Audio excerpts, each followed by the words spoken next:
with military uniform. Are you getting me? Me too. Obasanjo, wako UN with military uniform. Buhari, wako bida. Jay Rawlings, he's been there with military uniform. It is something that is a normal standard. Say, be a head of state or the military leader of the country. That country had not gone out of the UN. Whereas even on the block called the African Union, now ECOWAS crime, you have taken it out. And I say, when member crime, you recognize, and I say, we may do away with that government. They are still a member state of the UN. When there is a United Nations General Assembly, they go. Do you understand? Now, the host nation, and the Becca said, when now we military uniform, and now we do the military uniform, Baba. And I'm giving you the highest, topmost organization of the world is the UN. That package of 170 countries.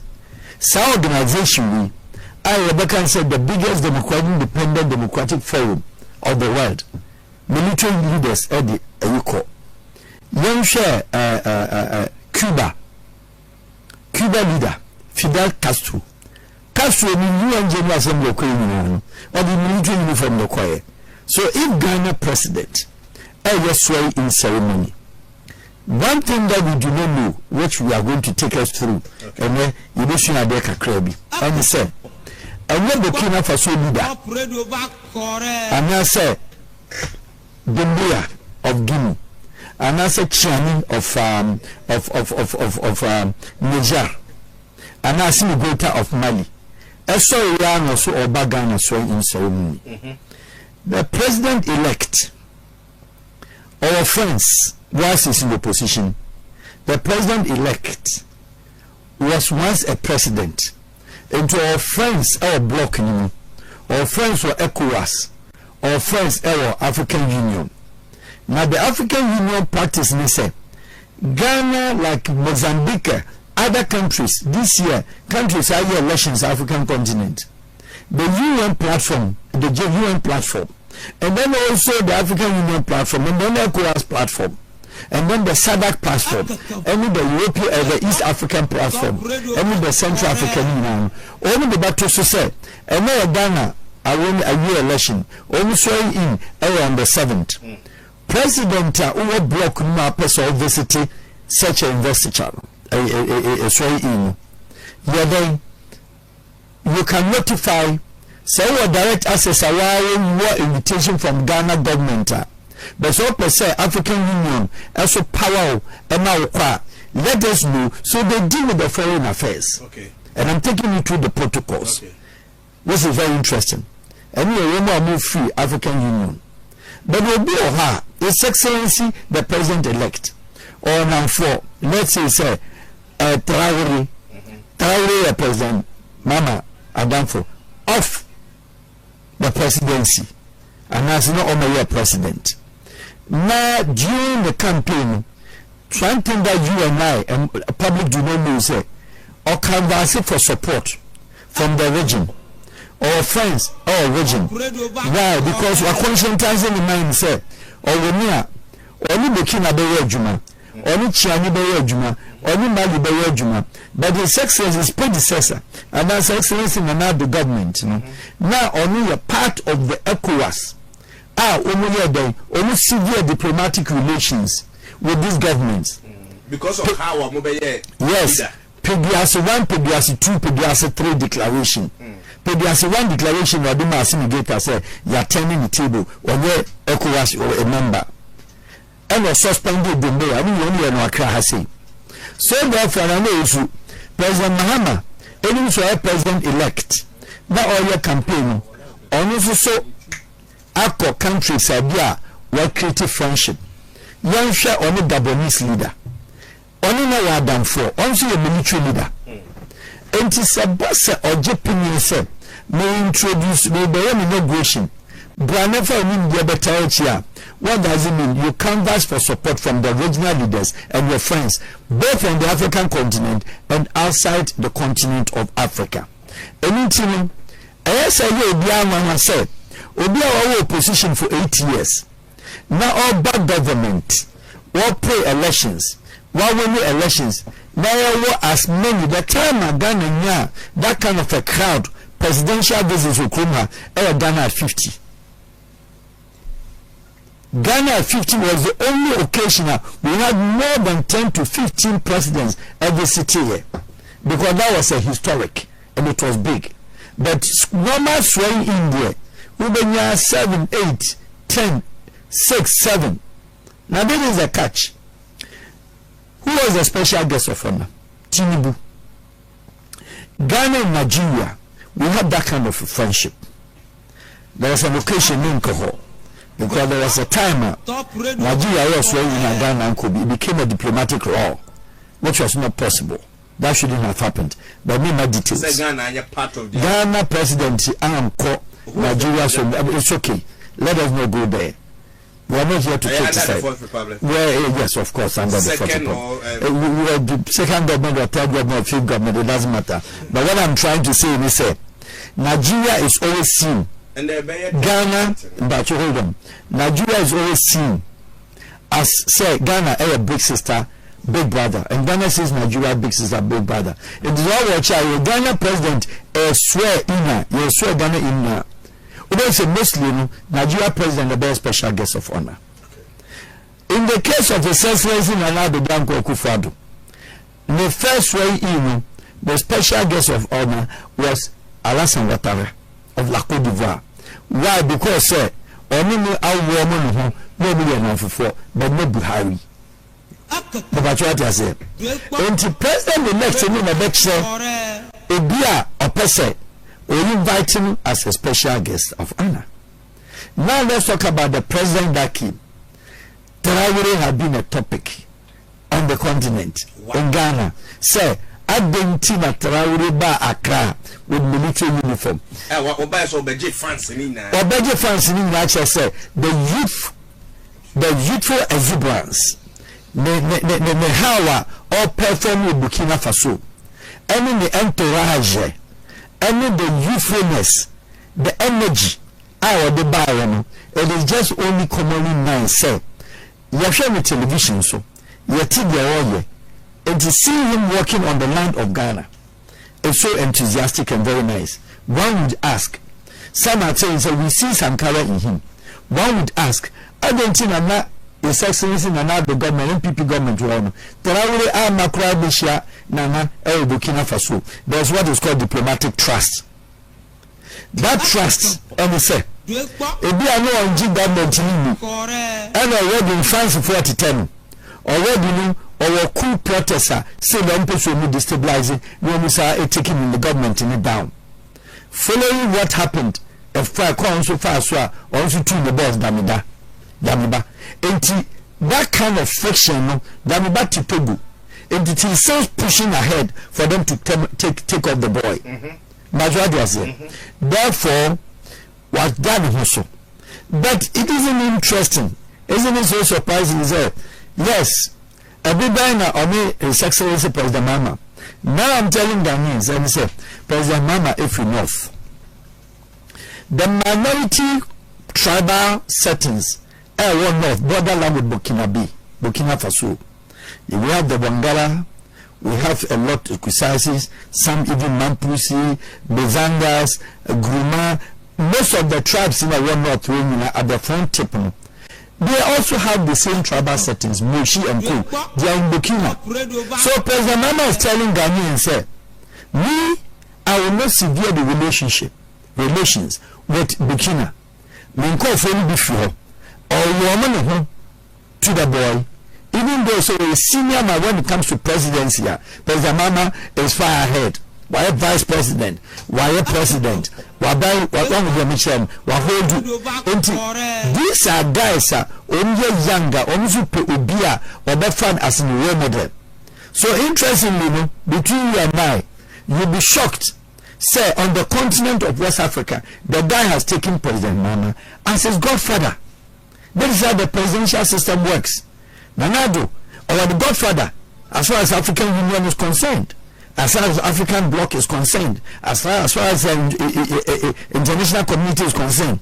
And when I'm a opinion so mobile, is he the only person that came? Yeah, the big wig in the person of Paul Kagame. Kagame doesn't go to countries just like that. Paul Kagame, he does not go to certain countries just like that. Ghana 50 or buy. From that time, you look Kagame. So how did he? Certainly, Kagame came. Gabonese president, I brought Odimba. Okay? They okay? I brought him to Nana Danko Akufo-Addo. They swear in.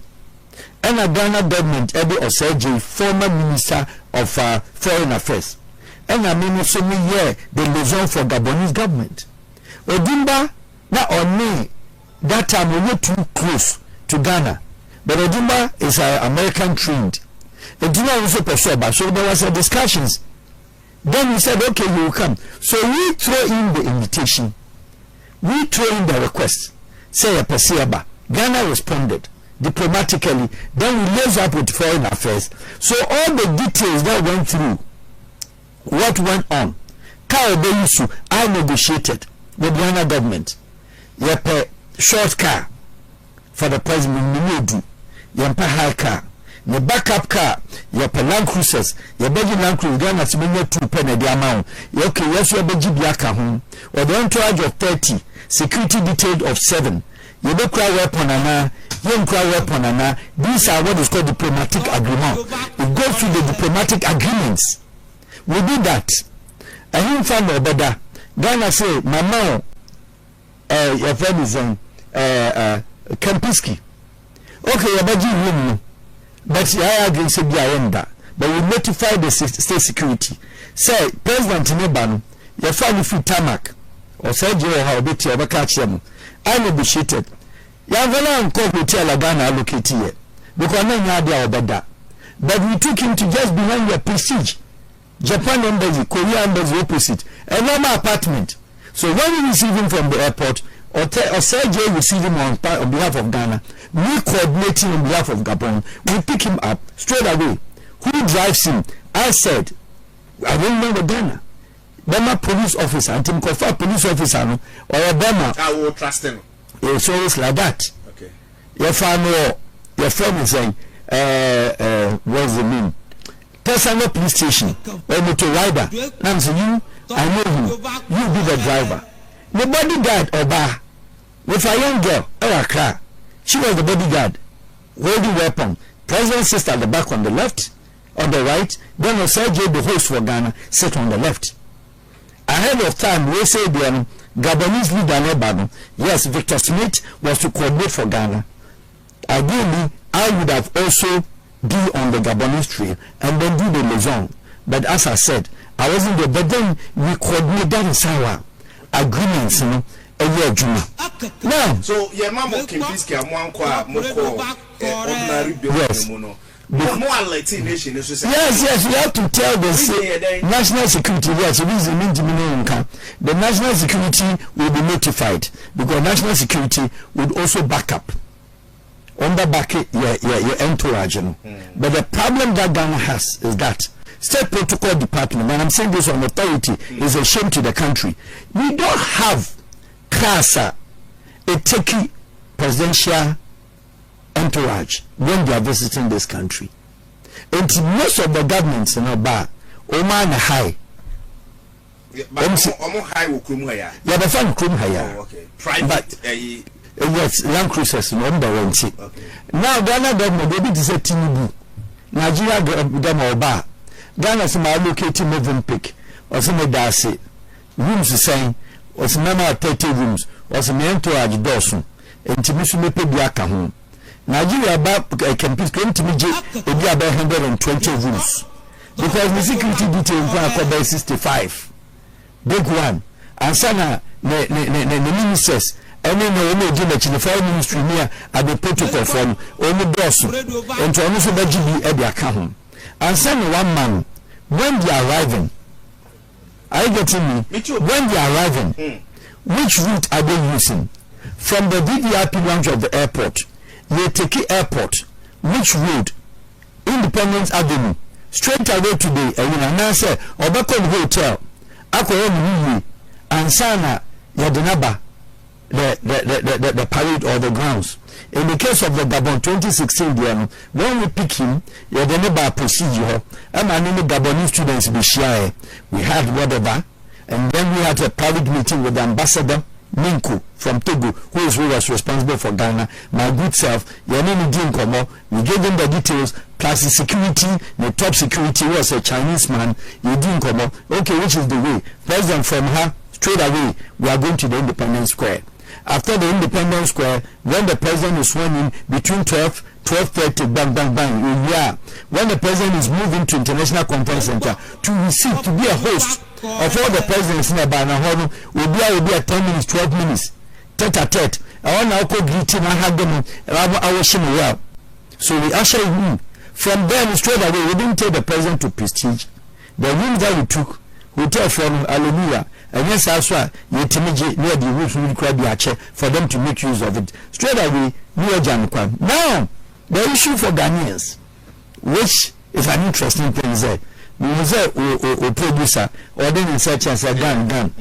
Baba, your problem on Ghana will be a camera. About your gun or born. I didn't tell you. Your born, sir. There's always an agreement of a visiting president. And the president, most of them, they have what is called president's signature. The signature has to do. Say, all banu, and a walking stick in the corner. And could be back as a Metuno, Bibi Banu, Yidi Banu, and I walking stick in the president and Mususwa, and also the Kenya weapon. It is not like that. There are certain agreements that the state does not come and farm to her. Why? And they say, it could even be, I'm just saying, without just revealing what could have been the situation. Only Burkina Faso, you're inviting so on. Now Ghana at the security protocols at the Abeto. When the security protocols in the no counter security protocols. President ever share the military uniform because he's still in the revolution. Okay. Which is not against the law. Or the entourage of 220 people, 10 of them are armed. Ombekra assault rifles no me dey ban. Onkra Kafelikov 5, AK-47 20, Brent 5, Scorpion, CZ, Cheska Zebrowska weapon, Ekra 8. And your weapon the crown of the Dinachin at 3. The president himself is holding 2 pistols. The 2 pistols, maybe 9mm. Made by Cheska. All these details in now, also please let's learn. Oh, me too. All these details in now, security details, which is called the protocols. Protocols were the broad Ghana government ahead of time. We are 1 month. Ghana steady. Now Ghana I can't tell. Oh, Mr. President Traore, head of state. We couldn't finish with you until the Obama adequate military backup as your security. Ghana Army. No, we soldiers in 3 and 5 maybe correct me cry assault rifle. Wow, weapon, we bet him the ball. Ebi a pacho discharge bullet in film. Okay. Which is a way idea. You're the Bible to public. And that's a bullet in the Baba. Now we're talking about what is called confidence. The confidence here is that President Mahama, any guy, probably, only good friendship. If the President trusted the person visiting him with a weapon, and the boy has indicated, watch the whole word, all call Russia, about the pistol, and the signature and pistol on home. Until a year out of extreme, and it's not out of bounds. Mati said, we are called for the program, the coach, people should learn from this. Say security experts. I don't win the man can't once because many them in Kahu. No, women come, we school different. And your woman can Sabak or Saba 13. Yes, I'm Neka. We are talking about diplomacy, agreements, any protocols when it comes to presidential visit. What we need no and kokan has some good massy. Whether you're a lecturer, you're a professor, whether you're a cyber, whatever, again, don't go there, don't talk, we'll be unforced to talk. And a good number of them were talking blah blah blah. But when I say, hey, into a contract crisis, we could generate young crowd and my dear other children. There's nothing you, it's not your fault. You're great, you're protocols. Ghana signing foreign affairs for copy. Say protocol or copy. Ghana Air Force or copy. Including where the aircraft now they ban, but we are the packing. Including the aircraft or the ban, the securities on board. No, no, so. Tinubu flight to Dubai. Nigeria we have 14 armed officers from Nigeria Air Force. The pilot of Nigeria got the president, a soldier. You must be in uniform. What I try to say. They are not Buhari or flying on Tunde Elu Adiri. Only Madam Obama last month they told why Madam Fu. Tunde was a military, he flies Buhari as an Air Force. When the flight in BCA, soldiers mercy. Only Ghana Air Force because alien soldier on the land of Ghana. There are agreements in that also. Ghana military, Ghana Air Force, are aware. Self flight in Tinubu ban 14 armed men or so. Only never died the flight, you know. Only flight in see what Tinubu TC a man red carpet to be a free pilots, you know. 2. Only friends, air hostess, and stewards. Now ya peja you. Yeah, we Abia president kon we mon kojo mahumo nkom hotel na 14 armed no o masi fam o ma yen bench our aircraft na se o guide plane ko pum se president besaba o the plane na se no da o Independence Square we nim de ekoso ho Pokadami ni plane so no we are guide ni ko airport nko bisa wo mu. This is what is called agreement amoye actually na and yeah, for public consumption, say, yeah, but say, in the Traore by the train crown, it was part and parcel of the diplomatic agreement. The president of Ghana that time, John Dramani Mahama, yes, aware. They dress everything. Only be ahead of time. Okay. Only be ahead of time. Okay. Now there's something, including your security. Or be aware. Okay. But the way they are some sort of catch up because they don't owe you say Babaka as natural. Okay. Shabia Traore or chair president you no vice president in Oko Chiano. Otunike. Direct to a for first time. What does it mean? It is a contest between where diplomacy meets culture. Where diplomacy meets culture means that Onono in the Boshi Burkina Bay Oru Oba at the same mommy. And to go to a vice president, a woman vice president, at that point on the mind of Traore, he was going to greet his mother. In Burkina tribe, in Moshi tribe, Bambara tribe, Fulani tribe, name all of them. Obiano was okay. And then the culture is that you use your left hand, and it's the Igbo also, Igbo tribe. You have to see a tribe in attraction, your culture, or the inside left, it teach him. Or the right to the that is what exactly he did. Because now on social media, my folks say, "Obi a yan to about man of crown, or cochian, where you obey tonight." I shall say, "Achian is him." You do speaker of parliament tonight, or man blue. Yes. Or call your friend and say, "President to Sasha Nichen." Yes. Only you or Chian Yonko Bema. Intended of normal French, which are managers of President Mama diplomatic. Live on Facebook now. Watch pictures, you know, a flow or no many your friends. So managers of President Mama mention diplomatically or chair French for now. You go with your head. You head with the left, you head with the right, and then you head with the forehead. And then the French way, or you do shoulder and then head. I'm saying, President, I don't be giving you combo. But what you say? Clear. Point is so said. Yes. Person na na ebo. About 20 krana. And the signature. And the signature. Possibilities say na. Ebi krana work on high. High. High. Okay. But then no Ghana government including His Excellency, the President of the Republic of Ghana today, President Mahama, was more than 300 times aware. Yeah, the protocol of every president to be in this agreement. But I can also tell you, sir, there have been counter of them. You feel and also your counter TSC. So we agree. So we know the president now, Bano. In fact, remember I say, maybe I'm not paying or mobile fire. Yes. Tamwa, who said normally. Cars and a bar, Papa now cast up France, Burkina Faso President. Well, young. Or you also France. It's women preference, sir. Who's a Tibu Ramuno? Can a bar, your friend is so straight. It's one or day. A lot of them, head of state in the baby cars and a day. A do play the president in the Timor or Coal Street. But when you do one a day, or stop here, and now or see ye, and no nanti from a children and an old room. A one of France in shares, says now, if you're in Crawford, dinner Chiniswa, or be clear, I saw Sag Bajo, who then that's who Ghana military beer, military police for your choosing Kawi dear. But what's a small boy CB and almost share one time then a pistol, two uncas a day, a could turn to true sense or more nassing. Or Mama Bay 6 of them, a free Nechi, and a Muja 2.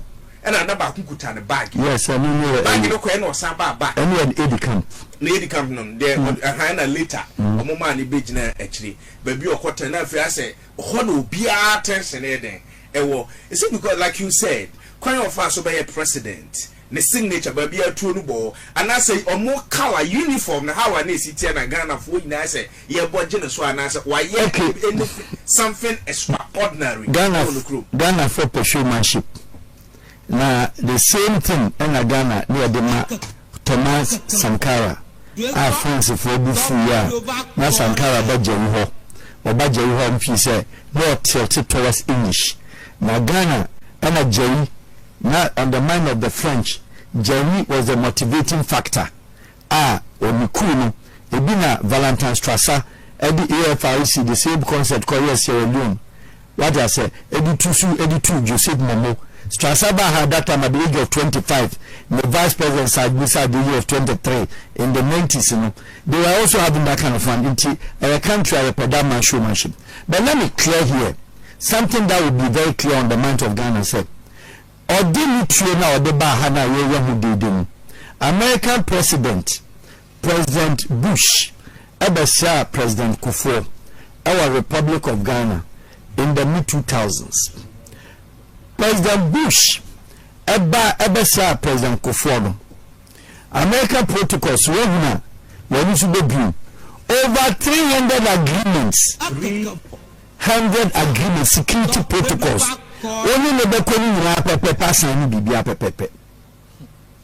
wow. Over Tiasia, Obeba, Tiasia, Oma, and Maminka Ketuadin Shem. President Bush, Bessa Ghana. Obesa President Kufuor, part of the controversial protocols, security protocols, not part of it. President Kufuor must allow, what he has admitted, say, must allow, say, Sakobasa President Bush, a presidency, a recastle issue, then President Kufuor office no a team, any chief of staff could be and then the executive auxiliary staffs now or more say executive floor no America for best scanning yet a criminal or best scanning every room and the president Kufuor has to step out from his own office and no CIA dogs echo inside echo scanning it's an agreement President Kufuor tiase. Now, opposite says, "Who will be Timaba?" Ghana signs agreement in Dada. Into a buyer from airport. Anytime now, no question, President Kufuor. The U.S. president have to sit in his car. Now, the U.S. military, CIA, FBI, Presidential Protection Force. Is there a way as a person? Because you okay with it, but your security never cast no. Your security, the head of state. Is the president. Who is the commander-in-chief? Is that not the president? President, yeah. The agreement is sent to the president to review national security by Bureau of National Intelligence, then military intelligence, the MIs, only security company, only community, no more decided near the briefings at the president. Near the agreement natural, protocols natural, presidents where the Metias, where the Mintias, the near Boxer, and send a US ambassador. No, send the Akoma State Department. As an trip on Kwabisi, part of the American agreement, 2 hours. 2 hours before the US president Besihan, the Ghana airspace, 267,000 kilometers square of this country, the airspace in must be clear. No flight in, no flight out. 2 hours. Now, ahead of that, let's check what protocol means. Ahead of that, Ghana will radar, you see, airport. Yemi in West Africa, not even Lagos. Yemi what the farthest and the longest radar. Flight to Abuja, to Lagos, Ghana radar to me pick over 600 miles away. Yet me pick up to Mali. Yet me pick up to Ouagadougou. Yet me pick it to Abidjan. Majority was there. Enti American phone and kasa by radar control ho. Eno betina ho. Eno Ghana radar monitors net ho. Said making sure the flight biama that are not bush no Africa no nam be Morocco enam Sahel ebe fa your friends in Mauritania aba fa Niger enter Nigeria territories aba and also so for Burkina side obe go through the Mali app wherever of factory Europe ebe fa North African ebe abe wom yatini nyase now by here and bush there by here whatever took place there I will not talk, it's okay. But the mere bush equal part of the controversial protocol which President Kufuor agreed, and it was not different from Wallace. What's the name? Clinton Diano, never hold just 2 minutes. All corner, the director, the security or the head of security of Kotoka International Airport, where I can manage, but so Tia, and I will be Tia. At that time, who was the colonel in charge of security of Kotoka International Airport? Yeah, Canon. Canon in charge. American sergeant can get the hell out of here. And agreement now signing down a signing here. Bush Kotama Kinusumu. Obia Tama Kinusubia, except President Kufuor and the Minister of Foreign Affairs. Obia di mechi any facing the US president. But you means what do you head down? Immigration or airport, customs or airport, security detail or airport, aviation for Obia di mechi and President Bush. Now you were coming with culture assembly. And you know it was then monitored by Ebo Apia. On the National Cultural Assembly in the America for Eba Eddie Ono President Neba Tama Kenosum. Now only Boketi at the VIP lounge anymore. And almost Sunday Ono coming. And come on, so no question even Shanina and Kofone Bono. San Shanina corrector. And I come on, I rejecting Shanini too. Top radio back. US in Claman or I rejected San Shanina or Montina or Nasan Chini. Tia Chini too. Not Shanina, you know, Chinese Diana more. And Sabani kick it, you know. I want to say US Army, when you sick, I know, fella, when you Chinin, or do war, and you know, or war, and you drum me. Mungo say Bapia. The okay, no credit. Many say, Monsieur Bapia, Mungo say, on the coordinate here. Almost said you need to not quite good to you. Get a hair out of here. Many say, President Kufuor has moved to then he works with him on the red carpet. You tape now, President Kufuor, or no call about the same, will do the good to me try you. George Bush do one hour 10 or have a high shake with His Excellency the President. Bidding him goodbye. Now, President Kufuor, no journalists, you don't do truck for a use your friends. I don't say, tipper truck and your car. And you do park Tama Kamuso. And America, US Marine, a Chad VVIP, now, President Bush himself, as US President, or no Kwakotani came out, he has to go through the back, not the front of the car. And to a local back, ultimately, go door, only woman. He has to stand there and wait for instructions from the United States of America, State Department, State Security, CIA, all collaborated security agencies. I'm a signal and send it to me. Bush call Hana Coco Bianca, Coco Tracademo, what do I know, Senator? Boyish and Flamboyant, we do an officer. Stop, stop. But just common sergeant. We're instructing my original. Then you have to receive or communicate into your instructions will be a dollar. Now ordinance so I make up ordinance to my pumping. What can I say? And send what two. All this while will be example to be ordinary and I share the apostle.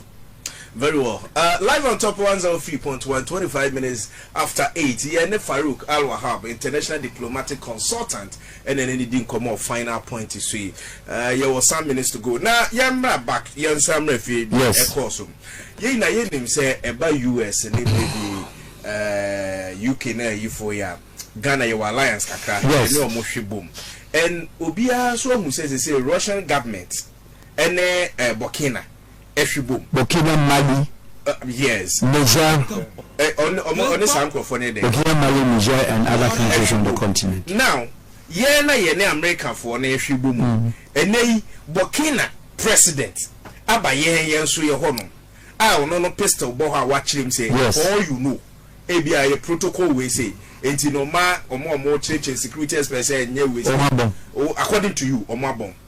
For all you know. Be enough a bullet crash in the enim. It is a America for ye so mo president so no. I am team visit Ghana. America for who say no. John Mahama wabe. One sa brantie ya one Russian president if you boom it. See omo ye close. E dey na e ka kire ye no friendship na be ko say. Okay, Ghana for your cover dia. You show the euphoria, you show the noise, the jamboree. You until the echo. President Mama inaugural address no. As you okay, I'm saying a lot of Ghanaian journalists, including you, Monty, Sana Walker, Monty, you buy a sample boy, Ghana Monty, Ghana, I'm educating you and the public. You were post-independent, 1957. You were a development, your friends, partners. Ghana development partners, United States, Area 1. Or supporting Ghana, your military, or supporting infrastructure, technology, and agric. Through the United States aid, USAID, and also the US, there are no agreements here. United Kingdom, UK, or supporting your education, or supporting infrastructure, and then also technology. Your development partner, Japan, or supporting Ghana with technology and other infrastructure and health. Your development partner Germany or support your Ghana health or help you technology and will help you infrastructure. And your country called Holland, where your development partner or help Ghana Ministry of Interior, Ghana Migration, and to some extent police in Yamaniama because of the Holland efficiencies in immigration and etc. And your friends saying Canada through the CEDA. And there were 6 permanent countries, only Ghana independent, your friends, development partners, post-independent 1957, only a happy as the budget, a balance your budget, almost couldn't be married, since independent, only development partners. Now listen to President Mama, or say, there is a high possibility, sir, as we speak now, the Ghana destiny, Ghana will follow the international direction of how this country economy will thrive, will work. But let us look at some interesting things. And he said, you made mention of the G7. I would have said the G20. Because all these countries are development partners. Only outside G7, the Hollands, the UK, the United States, the Japan, the Germans, Russia, only a developing partner. China, only a developing partner. President Muhammad said, some countries are your development partners in form the bigger support to Ghana over the years. Omu GDP collectively have fallen from 36% up to 30%. This President Mahama talking. Now, if you look at the BRICS nation, Russia, Iran, Saudi Arabia, United Arab Emirates, South Africa, Brazil, any other countries, these are the BRICS. Their GDP had gone up sharply to 37%. President Mahama talking. So the destiny of his government, the destiny of Ghana, we look at what will benefit the country and which direction the essence of Ghana's economy will take shape. Ghana friends. So what does it tell you? Yes, we acknowledge our developing partners. Yet the BRICS nations, with China, Russia, Brazil, Saudi Arabia, United Arab Emirates, Iran, South Africa, and other countries, GDP are rising. So Ghana should not be surprised tomorrow. Say President Mahama ebe aligning the government and the economic philosophy, about tilted towards the BRICS. One indications, one ways who tell could tell interpretations. What changes what line into when ambassadors not only the echo. It is not a question of Burkina Faso leader when the President Mahama ever that kind of friendliness. It is not like that. But the president himself, as well shut the BRICS, Burkina, or direct or total BRICS. Now, country Mozambique, for instance, yes, sir, President Filipe Nyusi, of Mozambique. President Putin, that was his first visit to African continent. I went to that inauguration. Putin flew from Russia, Ebedu Maputo Airport. He was billed to be the special guest of honor. Our inauguration, I said. Whilst we were on the tarmac, the Kremlin communicated to Putin, say, "When do you see from the aircraft anymore?" But the NATO ministers, the generals, only next year, they went to the immigration park while Putin was in the car, was in his aircraft. Throughout the procedures, he flew back and left his entourage to leave the next day. It was something that has to do with protocols. Countries be Russia, our African continent, maybe a tilt towards Russia, yes, China, I won't call Russia, but BRICS. Emancipation, or all the countries are liberated and emancipated nations, or on the destiny or the choice of a economy, our persuading, but not notwithstanding. What is between Ghana and these development agencies, partners, it remains intact. Notwithstanding, it doesn't restrict Ghana from doing business with China. Already we are doing business with China. It doesn't restrict Ghana to join the alliance of the BRICS. It does not restrict Ghana to join alliance with China, with Iran, and most of them are part. Very well. And as he said, and no rubber stamp government, and at this gentleman who is the president of today, Opeswale. Why a president that? What can I say with mistakes? Why president that? When you be able to lubricate anyhow, Opesa or young economy. So second coming of John Dramani. Yes. What are you expecting from him? I'm expecting one thing.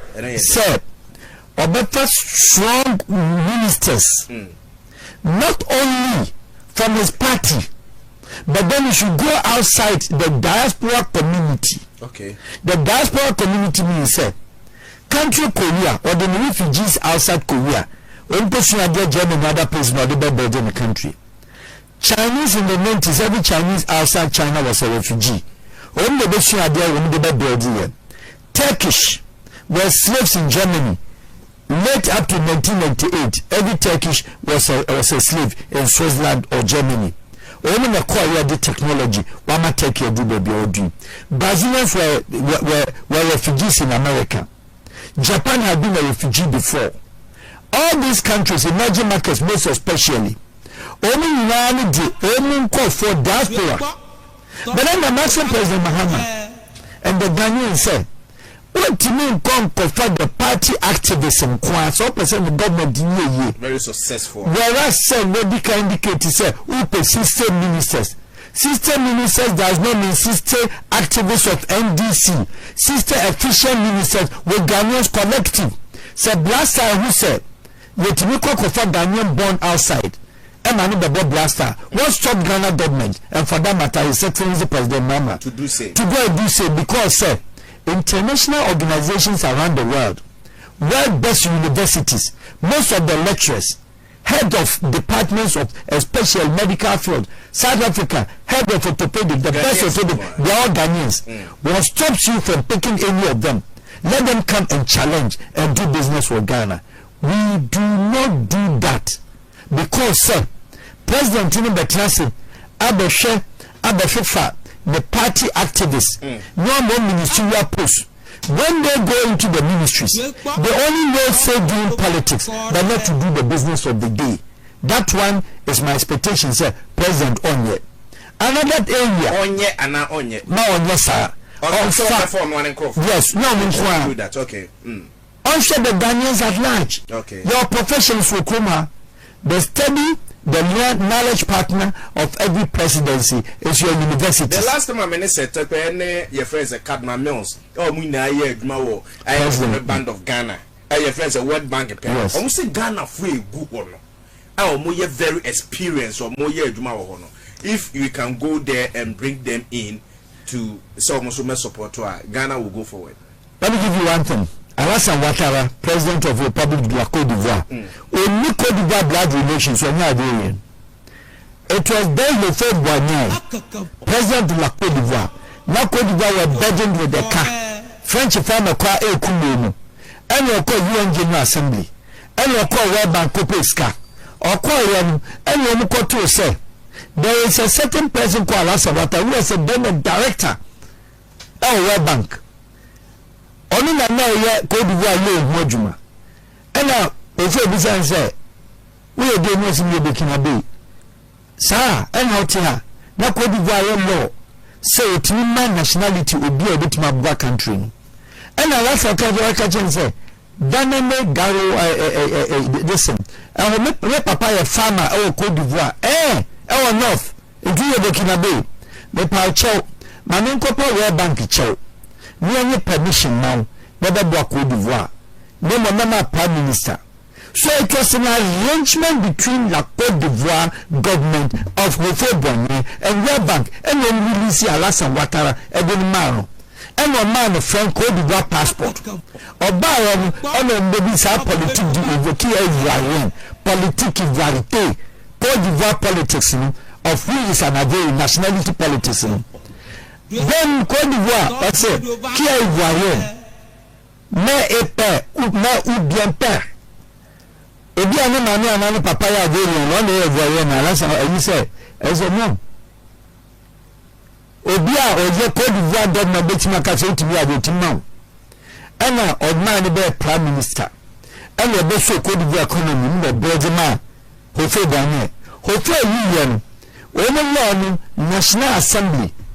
That is the Speaker of Parliament on a subsidy and a cover bedi the papa na the political father.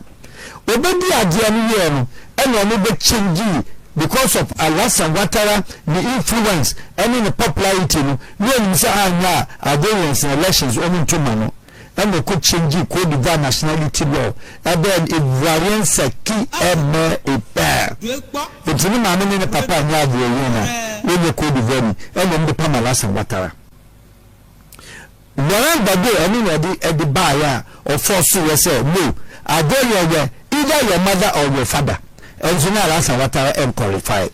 And in the lead year, the Côte d'Ivoire to Kwaba say, man, woman, what do not so the national jazz Burkina Faso. Abe are going to serve the capacity of Prime Minister. So you cannot render him, say, on your citizen. I mean, that this are Côte d'Ivoire to Kwaba. So therefore, all what I'm trying to say is that Ghana has so much and so many good qualities, including our universities. So our university to me here, master's program, PhD program in Agrica. At what point do you go and pick an agri consultant within Malaysia or a polytechnic lecturer? We study partner with knowledge partner. Country Holland. The government of Holland does not take anything from anything than their universities.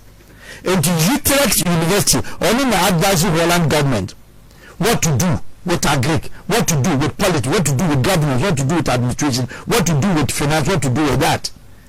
The university now, a year only, about lectures, our faculty, young boys, the same work university, we are brain, we better contribute to our faculty, no matter government, not national. Ghana your universities. Will be BM. And once you are graduate students. Obey disappointed if John Dramani a failure as a president. I don't pray to think of pray that everybody will be disappointed because everybody, including you, we have not had a situation of a president that has received mass support to begin with his government. Sir, we're not the biggest voluminous your friends MPs out of the parliament, so he has nothing to lose. Now Ghanaians, the problem is only 4 years. Now we are looking at the 4 years. Where does it become from? Where does it begin from? President Mama, my advice to you, you cannot do all the projects. Okay. You cannot fulfill all the manifesto. I have a problem with any of the parties so manifest within 4 years. Without your president, prioritize 2, 3, 4 things. I will do the castle. Agriculture 1, health you 2, education, security there you don't have any problem with the security. But then the sanitation. President Mama who started with government today. About the whole circle, the BR Ebola. The whole Accra, the whole Ghana, Kumasi, everywhere city, the BR Ebola. On the principal street, Concert Circle Asiaho. Shebola Egu Asiaho. So your sanitation is a big problem. You made mention of 4 things. 4. That's education. On your education. On your agric health. And on sanitation. Sanitation. What of the corrupt? We see a Ghana full. Corruption is a matter of institution. Ghana is supposed not to be a corrupt nation. But we are in. We are in because relax. We are in because Ghanaians, including you, and I'm teaching you tonight. There is no country in the world, on the entire world, I produce chartered auditors, chartered accountants more than 250. Except not even the United States with all their education, not UK. Obviously, chartered auditor, not the best mathematicians, France and Italians, only chartered auditors. Ghana is the home base, not even the mathematical Indians, not even the smart Chinese. Not even the smarter. China and Ukraine have over 1.2 billion population. Only chartered auditors are only paid 250. Ghana war. If you have these people, how does the country become a corrupt nation? Because the principles of accountability, because the institutions are not made to work. But whereas you subject yourself to auditing, the President of the Republic of Ghana and the presidency, including the office of the Chief of Staff, and you're bad. But we say the country thrives on education. And if you have education and your citizens are not healthy, your hospitals, any problem with our health sector, we need healthy citizens, we are doing nothing. And doing that, what do we need? Food security is a Greek. Ghana is a country that should be able to produce and sell. And the President Mama said, "No, what? Can you be Burkina Faso? Your tomatoes in Kwa. Let make sure, sir. Your tomatoes in your reserve bank. I will cold room. Cold room means you cold tomatoes. If you need season, you're too among them. You need season, you're too watermelon. You need season, you're too your friend is saying, how do you call it? Tomato sugu. So these are the common people, especially the cash crops that fetches money. President Mama, my advice to you, go to Holland. The US, the European Union have rolled out big budget. Send the citizens will be a farm. Any African country be a Monko, Mama land. The batch of food basket, per Ghanaians, we Ministry of Agriculture, Amsterdam, non-co Utrecht, non-co chasing the Holland food basket, number 4 Holland farmers, and in Ghana for equity of land, no year free. But the senior ministers, Nipabi Mukoma, 9, we don't call Amsterdam. For 2 things. Parliamentary education. Up to now, that program every month to be a Holland government or now is a parliament 90,000 for training euros. You have to train MPs. Normally equipped to the standard so that they can stand on the floor of parliament and debate, proper debate, constructive debate. And to all these things now, we have a lot of Ghanaian diasporans who are well equipped, well informed, well scholarized, well technologically empowered and supported by a hard training from outside. For everybody our government, now we enjoy business as usual. Nina me have constituency or Dabera. Nina constituency chairman and and one thing, President Mahama, that some of us will not forgive you. Your Ghana, your concurrence, your friends, diplomatic missions, Bebeni, Chichen. We have over 80 now powered up to about 90 diplomatic missions. A small country like Ghana, we share embassies in the back. We embassy in Gambia. Now I'm not the diplomats are could no the staff will be back. We need salary. Now we'll be a Dakar. Now we'll be a Cote d'Ivoire. Now we'll be a Mali. We will be a Burkina Faso. What's our Cote d'Ivoire? Niger? What's our Abuja? We will be a Togo. We will be Benin. And then I say, but who does that? Which country does that? Abu America, Mkwano, Mexican, on the missions, sir. We call Europe. We were Ghana a mission, our Brazils. We take care of Brazils, ACP, African Caribbean Pacific, and then the European Union. Obetima double for a career diplomat, a free, Accra, Falco diplomatic consular services. You don't need a members in Holland. If you have Belgium, you have France, you have Germany, we will be Spain, what will be Malta? What is that? And now Central Asia, we are China, why be Malaysia, what could be Singapore, what are you looking for? John Dramani Mahama, within these 4 years, beat my magic team, be forgetting another than Kwakufado. Well, I don't think any president in any country is to be forgotten. You cannot forget any president. Yes, President Nayado, maybe to you and to me and to Ghanaians, it wasn't too, maybe satisfactory. Will you advise him to touch our constitution? Constitution had been already a problem since 1992. And you did not talk about that one. We have spoken about it several times because His Excellency President Wallace, as my maker NDC for only paying for, and there those people are more about President Wallace. He has mentioned, sir, he didn't read the Constitution because it was too voluminous. We are not time ready. The person who interpreted and read the Constitution for him, I am trusting more than any person that he has ever worked with. Jerry Mecca. Okay, same way, Madame Ziniye, Chinibu Akobia, Mohammed Alassa. Bring back to Africa was not Ruby. Also, he trusted only one person when it was about the Constitution, only Mr. D.F. Only the touch we said, be okay, you must be okay. But say, if you are telling me, say, okay, I'll stand with my blood. So Jerry himself didn't read much of the Constitution.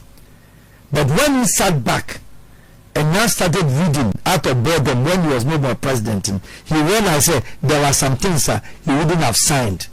If the Constitution acknowledged, admitted, there were problems with the Constitution. Mayor Bonnie said,